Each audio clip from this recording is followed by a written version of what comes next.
Hello guys, welcome to my channel. Welcome back to another video and Allied Health Science వాళ్ళకి welcome. And ఏంటంటే disclaimer ఏంటంటే నేను second phase గురించి అయితే మాట్లాడట్లేదు గైస్, ఎందుకంటే మనకు టైం ఉంది కదా సెకండ్ ఫేజ్కి.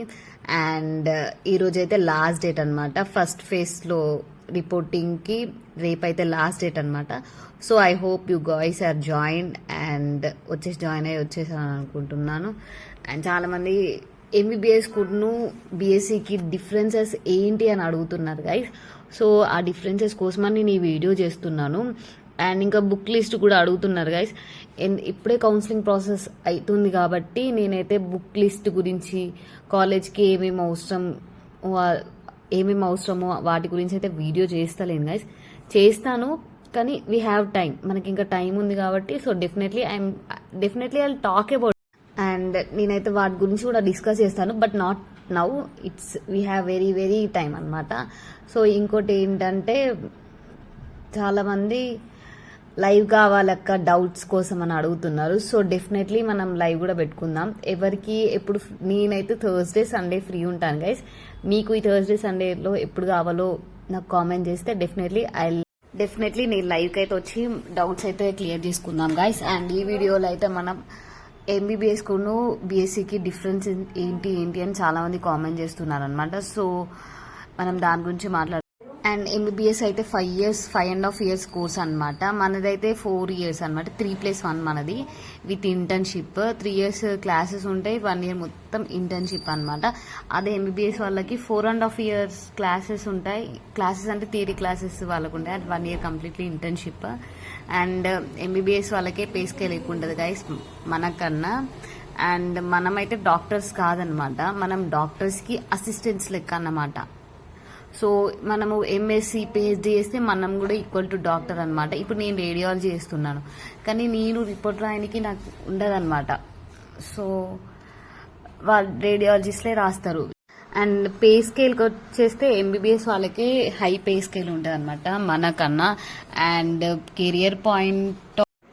కెరియర్ వ్యూలో అయితే వాళ్ళకే ఎక్కువ ప్రిఫరెన్స్ ఉంటుంది అనమాట మనకన్నా. సో వాళ్ళే డాక్టర్స్ లాగా పేషెంట్స్ని డైరెక్ట్గా ట్రీట్ చేస్తారు కదా. అండ్ బీపీటీ వాళ్ళని కూడా డాక్టర్స్ అనే అంటారు కదా, మనం చూస్తాం ఫిజియోథెరపీ డాక్టర్ అట్లా అంటారు కదా. అండ్ మనని ఎలైడ్ హెల్త్ సైన్స్ వాళ్ళది ఏంటంటే టెక్నీషియన్స్, మనం వట్టి టెక్నీషియన్స్ లాగా అన్నమాట. సో ఇన్ కేస్ మనం ఎంఎస్సి పిహెచ్డి చేస్తే మనకు కూడా మంచి ఫ్యూచర్ ఉంటుంది అన్నమాట. డాక్టర్ లాగానే మనకు కూడా మంచి ఫ్యూచర్ ఉంటుంది, మంచి పే స్కేల్ ఉంటుంది అనమాట. అండ్ వర్క్ ప్లేస్ వస్తే నేనైతే ప్రైవేట్కే ప్రిఫర్ చేస్తాను గైస్, ఎందుకంటే ప్రైవేట్లో కొంచెం మంచి పే స్కేల్ ఉంటుంది కానీ జాబ్ సెక్యూరిటీ అనేది తక్కువ ఉంటుంది.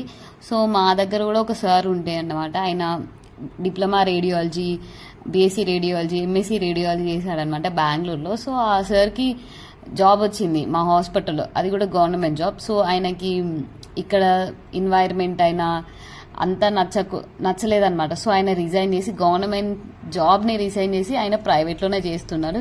హీఈస్ ఎర్నింగ్ సో మచ్ అనమాట. చూడండి ప్రైవేట్లోనే మంచిగా ఇస్తారు compare to the government. And గవర్నమెంట్లో ఏంటంటే ఇంత పే స్కేలే ఉంటుంది కదా, కానీ అక్కడ ప్రైవేట్లో అట్లా ఉండదు. మనం ఒకసారి ఒక 3 హాస్పిటల్స్ అయినా కన్సల్టెంట్ పెట్టుకోవచ్చు అట్లా, లేకపోతే మన ఓన్గా డయాగ్నోస్టిక్స్ పెట్టుకోవచ్చు, అట్లా ఉంటాయి అన్నమాట. ఆప్థమాలజీ వాళ్ళు కూడా అంతే. చాలామంది ఆప్థమెట్రీ గురించి చెప్పండి అని అంటున్నారు. సో నేను మా ఫ్రెండ్స్ వాళ్ళు లేరనమాట. సో వాళ్ళు వచ్చాక నేను కొంచెం డీటెయిల్డ్గా కనుక్కొని మీకైతే ఆప్థమెట్రీ గురించి అయితే ఇన్ఫర్మేషన్ ఇస్తాను గైస్. సో యాజ్ యూజువల్ నేను చెప్పేది ఏంటంటే make sure to subscribe to my channel. Like చేయండి, కామెంట్ చేయండి, ఏ డౌట్ ఉన్నా కామెంట్ చేయండి. అండ్ లైవ్ ఎప్పుడో కూడా నాకు కామెంట్ చేసి చెప్పండి గైస్, మనం ఆ రోజు లైవ్ పెట్టుకుందాం. థర్స్డే అన్నా సండే అన్నా ఈ 2 daysలో ఏదన్నా ఒక రోజు లైవ్ పెట్టుకుందాం. So all the best guys. And second phase గురించి అయితే ఇప్పుడు మాట్లాడను, definitely we have very much time.